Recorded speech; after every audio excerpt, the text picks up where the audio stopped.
एक बोइंग 747 जिसमें ऑनबोर्ड थे 524 लोग। 24,000 फीट्स पे अचानक जहाज की टेल हवा में अलग हो जाती है। फ्लाइट क्रू के पास ना कंट्रोल्स बचे थे, ना ही डायरेक्शन। केबिन में ना था ऑक्सीजन और ना ही एयर प्रेशर। लेकिन उसके बावजूद वो अगले 45 मिनटों तक जहाज को हवा में कैसे रखते हैं। ये कहानी है इंसानी हौसले, इंजीनियरिंग फेलियर और एक ऐसी फ्लाइट की जिसमें किसी किस्म का कंट्रोल नहीं बचा था। और वो फ्लाइट थी अगस्त 1985 को जापान एयरलाइन का एक बोइंग 747 टोक्यो के हनीदा एयरपोर्ट पर खड़ा पैसेंजर्स को ऑफ बोर्ड कर रहा था। ठीक 1 घंटे के बाद इसे दोबारा से टेक ऑफ करके ओसाका जाना था। हजारों लोग रोजाना टोक्यो से ओसाका का सफर करते हैं, पर आज का दिन कुछ एक्स्ट्रा ही बिजी था क्योंकि जापानीज हॉलिडे सीजन ओबॉन के लिए लोग अपने अपने होम टाउन्स जा रहे थे। हनीदा एयरपोर्ट पर जहाज की सफाई के बाद जापान एयर 123 में 509 पैसेंजर्स और 15 क्रू मेंबर्स ऑन बोर्ड हुए। क्रू के लिए ये एक रूटीन की फ्लाइट थी, पर पैसेंजर्स को इल्म नहीं था कि जिस जहाज में वो सफर करने जा रहे हैं वो बरसों पुरानी एक कमजोरी का शिकार है। एक ऐसा हौलनाक मसला जिसका ना पायलट्स को इल्म था, ना ही फ्लाइट इंजीनियर को। बिजी शेड्यूल की वजह से इस खास बोइंग 747 की ये आज की 6th फ्लाइट होने वाली थी। 3 कॉकपिट क्रू की बात की जाए तो इसमें 49 ईयर्स के कैप्टन मासामी टाकाहामा फ्लाइट को लीड करेंगे, जिनका टोटल 12,000 घंटों का एक्सपीरियंस था। फर्स्ट ऑफिसर 39 ईयर्स के युटाका ससाकी थे, जिनकी कैप्टन के लिए प्रमोशन होने का प्रोसेस ऑलरेडी चल रहा था और ये फ्लाइट उनकी प्रमोशन के लिए सबसे अहम थी। इनका टोटल 3,900 घंटों का एक्सपीरियंस था। थर्ड कॉकपिट क्रू में 46 साल के फ्लाइट इंजीनियर हिरोशी फुकुडा थे, जिनका काम पायलट सीट्स के पीछे बैठकर जहाज के टेक्निकल मसलों पर नजर रखना था। कॉकपिट क्रू की काबिलियत देखकर ये कहना गलत नहीं होगा कि 509 पैसेंजर्स की जान बिल्कुल महफूज हाथों में मौजूद है। पर क्रू की तरह क्या ये जहाज भी इस काबिल है कि नहीं, इसका अंदाजा थोड़ी ही देर में हो जाएगा। शाम के 6:04 पे जापान एयर 123 के दरवाजे बंद किए गए और पायलट ने जहाज को रनवे 15L तक टैक्सी करना शुरू किया। टोक्यो से ओसाका तक ये बहुत छोटी फ्लाइट होने वाली थी, सिर्फ 1 घंटे और 12 मिनट। यानी जब तक जहाज अपने क्रूजिंग एल्टीट्यूड 24,000 फीट पे पहुंचेगा, उसी वक्त उसे नीचे उतारने की तैयारी शुरू की जाएगी। टोक्यो में मौसम बिल्कुल साफ था, लेकिन आज के दिन जापान में कई थंडर स्टॉर्म्स उभर रहे थे, जिसकी वजह से पायलट को हिदायत दी गई थी कि वो टोक्यो से डायरेक्टली ओसाका तक नहीं बल्कि ओशन के ऊपर से होकर जाएंगे। अब रनवे 15L पर जापान एयर 123 टेक ऑफ के लिए बिल्कुल तैयार थी। 6:12 पे कंट्रोल टावर से परमिशन मिलने के बाद पायलट ने जहाज के थ्रस्ट लिवर्स ऊपर किए और कामयाबी से टेक ऑफ कर गया। यहाँ तक जो कुछ भी हुआ वो बिल्कुल नॉर्मल था। पर टेक ऑफ के ठीक 12 मिनटों के बाद सगामी बे के ऊपर जहाज के अंदर एक पुरइसरार आवाज आती है और साथ ही सबसे पीछे टेल वाले हिस्से में एक सुराख हो जाता है।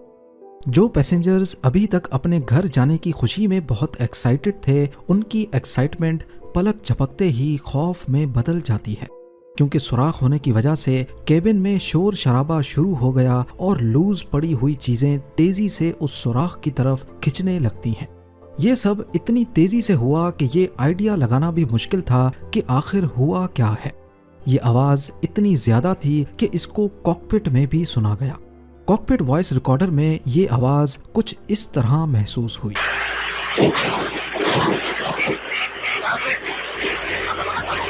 यहाँ पे ये जानना जरूरी है कि जैसे जैसे प्लेन एल्टीट्यूड पे जाता है तो बाहर की हवा पतली होने लगती है और ऑक्सीजन लेवल भी कम हो जाता है। इसको काउंटर करने के लिए केबिन के अंदर आर्टिफिशियल प्रेशर भरा जाता है, जो लगभग जमीन के एटमॉस्फेरिक प्रेशर के बराबर होता है, जिसका मतलब ये कि 24,000 फीट्स पे बाहर प्रेशर कम और केबिन के अंदर प्रेशर ज्यादा होता है।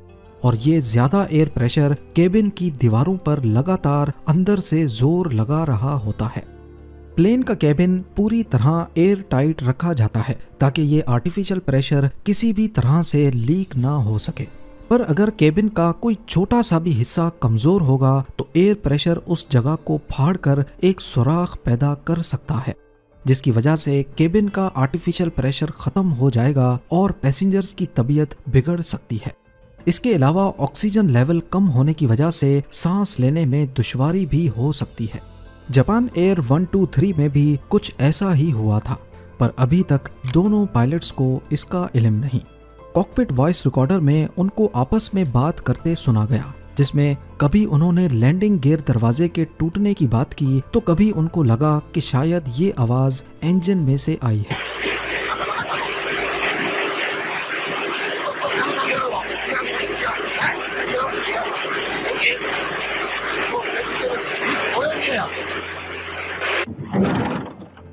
पर हकीकत ये थी कि फ्यूजलाज का सबसे पिछला हिस्सा जहाज से अलग हो चुका था और साथ ही वो रडर को भी ले उड़ा। फ्यूजलाज की टेल फट जाने की वजह से अब केबिन में प्रेशर मेंटेन नहीं हो पाएगा। पर रडर जो टेल पर लगे इस हिस्से को कहते हैं, इसके अलग होने का मतलब है कि जहाज अब दोनों पायलट्स के कंट्रोल से बाहर जाने वाला है। रडर का काम जहाज की यॉ मूवमेंट को कंट्रोल करना होता है। कोई भी जहाज जब टर्न लेता है तो इस मूवमेंट को रोल मूवमेंट कहा जाता है। नोज अप या नोज डाउन करने की मूवमेंट को पिच कहते हैं, जबकि हॉरिजॉन्टली नोज की डायरेक्शन लेफ्ट राइट होने को यॉ मूवमेंट कहा जाता है। सिंपल अल्फाज में कहा जाए तो जापान एयर 123 करीब 24,000 फीट पे रडर ना होने की वजह से ना सही से टर्न कर पाएगी और ना ही लैंडिंग करते वक्त अपने आप को रनवे से अलाइन कर पाएगी। पर इससे भी ज्यादा खतरे की बात यह है कि दोनों पायलट्स को रडर निकल जाने की कोई खबर नहीं। जहाज अब पहले की तरह स्टेबल नहीं रहा और वो अपने आप लेफ्ट राइट झूलने लगता है, जिसको कंट्रोल करना ऑटो पायलट के बस की बात नहीं थी।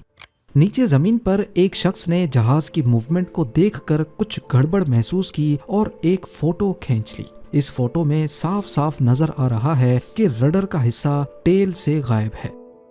दोनों पायलट्स अभी तक कुछ समझते कि केबिन क्रू को अनाउंसमेंट करते सुना गया, जो पैसेंजर्स को अपनी सीट पर बेल्ट बांधकर बैठने की हिदायत दे रहे थे।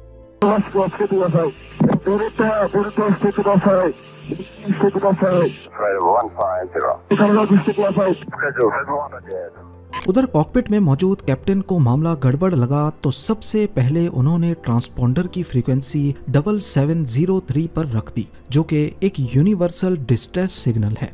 यानी अब तमाम कंट्रोल टावर्स को पता चल जाएगा कि जापान एयर 123 इमरजेंसी सिचुएशन में है।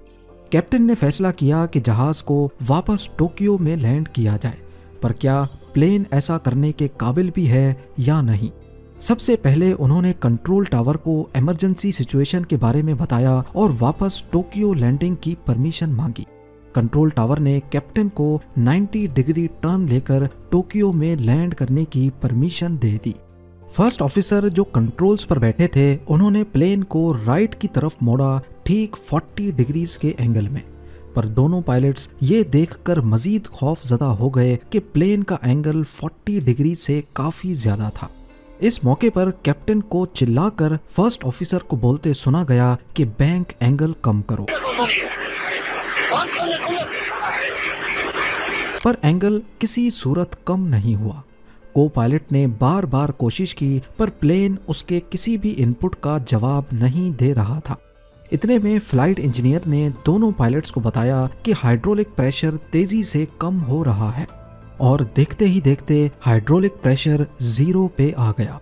यही वो पॉइंट था जब कॉकपिट में मौजूद तीनों क्रू मेंबर्स को पता लग गया कि प्लेन अब उनके कंट्रोल से बाहर निकल चुका है। जिनको पता नहीं तो उनको बताते चलें कि प्लेन के जितने भी कंट्रोल्स होते हैं, जिसमें लेफ्ट राइट टर्न के लिए लगे एलरॉन्स, पिच के लिए एलिवेटर्स, स्पीड कम करने के लिए फ्लैप्स, इन सब को फ्लाइट के दौरान खास तौर पर जब 1000 किलोमीटर पर आवर की विंड सामने से लग रही हो, हाथ से हिलाना नामुमकिन होता है। इसीलिए इनको हाइड्रोलिक प्रेशर की मदद से मूव किया जाता है। और जापान एयर 123 की जो टेल टूटी थी वो अपने साथ कुछ हाइड्रोलिक पाइप्स को भी फाड़ चुकी थी। यही वजह थी कि अब जहाज का पूरा हाइड्रोलिक प्रेशर भी खत्म हो गया और कॉकपिट के कंट्रोल्स किसी शो पीस की तरह रह गए। 24,000 फीट की बुलंदी पर जापान एयर 123 कई मसलों का शिकार हो चुकी थी। केबिन प्रेशर खत्म हो चुका था, ऑक्सीजन मास्क निकल आए, हाइड्रोलिक प्रेशर खत्म होने की वजह से इसके कंट्रोल्स नाकारा हो चुके थे और सबसे खतरे की बात ये कि अब पैसेंजर्स और पायलट्स को लो प्रेशर की वजह से हाइपोक्सिया होने लगा। हाइपोक्सिया उस कंडीशन को कहते हैं जब बॉडी में ऑक्सीजन लेवल कम हो जाने की वजह से कंफ्यूजन हो जाती है, फैसले करना मुश्किल हो जाता है, मूवमेंट्स स्लो हो जाती हैं और यहाँ तक कि इंसान बेहोश भी हो जाता है। इतने में कैबिन क्रू को ऑक्सीजन मास्क लगाने की अनाउंसमेंट करते सुना गया।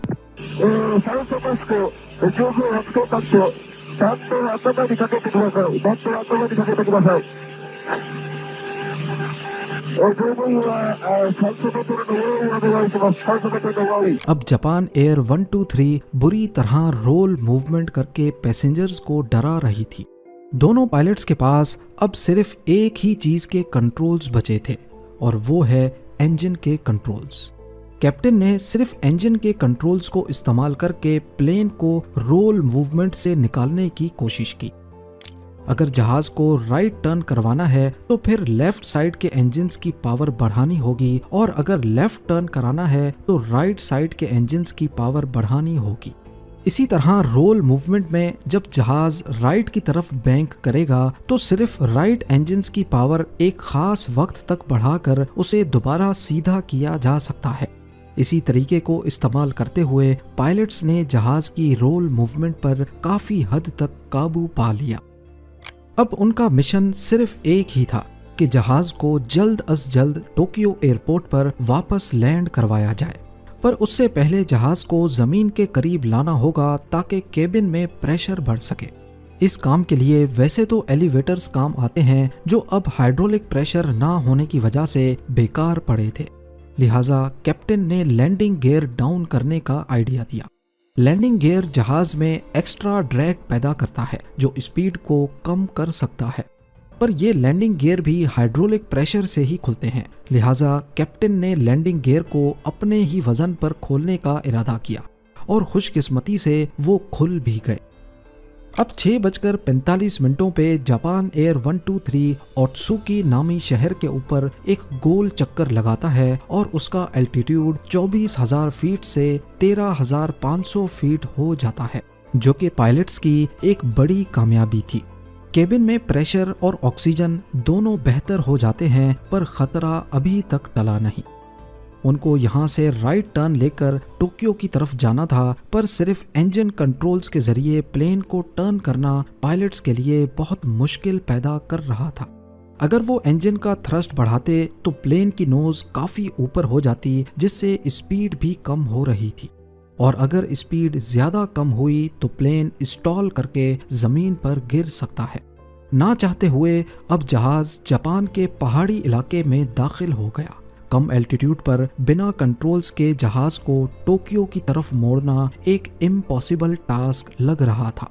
6:48 पे कैप्टन को फर्स्ट ऑफिसर को ये बोलते सुना गया कि राइट टर्न करो, आगे पहाड़ है।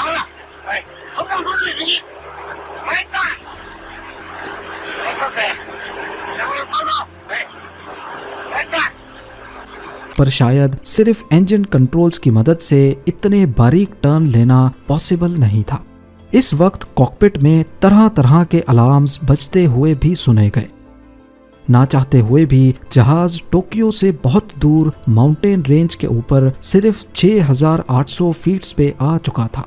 कुछ ही मिनटों के बाद 6:54 PM पे कैप्टन की बौखलाहट उसकी आवाज से अच्छी तरह जाहिर हो रही थी, और फिर फाइनली 2 मिनट के बाद कॉकपिट में कुछ इस तरह की आवाजें रिकॉर्ड हुईं।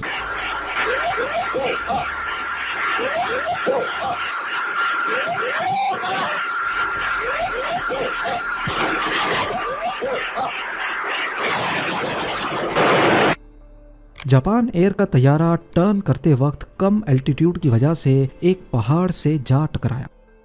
इस हादसे में सिर्फ 4 लोग जिंदा बच सके जो केबिन के सेंटर में लेफ्ट साइड पे बैठे थे। बाकी तमाम क्रू और पैसेंजर्स की जानें इस हौलनाक हादसे की नजर हो गई। इन्वेस्टिगेशन में मालूम पड़ा कि 7 साल पहले लैंडिंग करते वक्त इसी जहाज की टेल रनवे से टकराई थी। उसके बाद कई हफ्तों तक जहाज रिपेयरिंग के लिए ग्राउंड रहा और बोइंग के टेक्नीशियंस इस पर रिपेयरिंग का काम करते रहे। इन्वेस्टिगेशन में मालूम पड़ा कि टेक्नीशियंस ने टेल की स्प्लाइस प्लेट गलत तरीके से इंस्टॉल की थी। इन्वेस्टिगेटर्स ने कैलकुलेट करके बताया कि ये फॉल्टी रिपेयर कैबिन को सिर्फ 11,000 साइकिल्स तक प्रेशराइज कर सकती है, जबकि जापान एयर 123 इसी कंडीशन में 12,500 साइकिल्स मुकम्मल कर चुका था और इत्तेफाक से आज ही के दिन ये प्रेशर बर्दाश्त नहीं कर पाया। इस हादसे के बाद इन्वेस्टिगेटर्स ने 4 मुख्तलिफ पायलट्स को फ्लाइट सिमुलेटर में उसी सेम सूरत हाल से गुजारा, पर चारों पायलट्स ने प्लेन क्रैश कर दिया और कोई भी पायलट प्लेन को उतनी देर हवा में नहीं रख सका जितनी देर जापान एयर 123 हवा में रहा। ये काफ़ी हैरानी की बात है क्योंकि सिमुलेटर में बैठे पायलट्स के पास 2 बहुत बड़े फायदे थे। एक तो उन्हें पहले से पता था कि मसला क्या है और दूसरा उनके जहन में ये सुकून था कि उनकी जान नहीं जाएगी। इन कंडीशंस को देखते हुए ये कहना गलत नहीं होगा कि जापान एयर 123 के दोनों पायलट्स ने आखिरी दम तक जहाज को कंट्रोल करने की बेहद कोशिश की और उसे 45 मिनटों तक हवा में ही रखा। उम्मीद है ज़ेम टीवी की ये वीडियो भी आप लोग भरपूर लाइक और शेयर करेंगे। आप लोगों के प्यार भरे कमेंट्स का बेहद शुक्रिया। मिलते हैं अगली शानदार वीडियो में।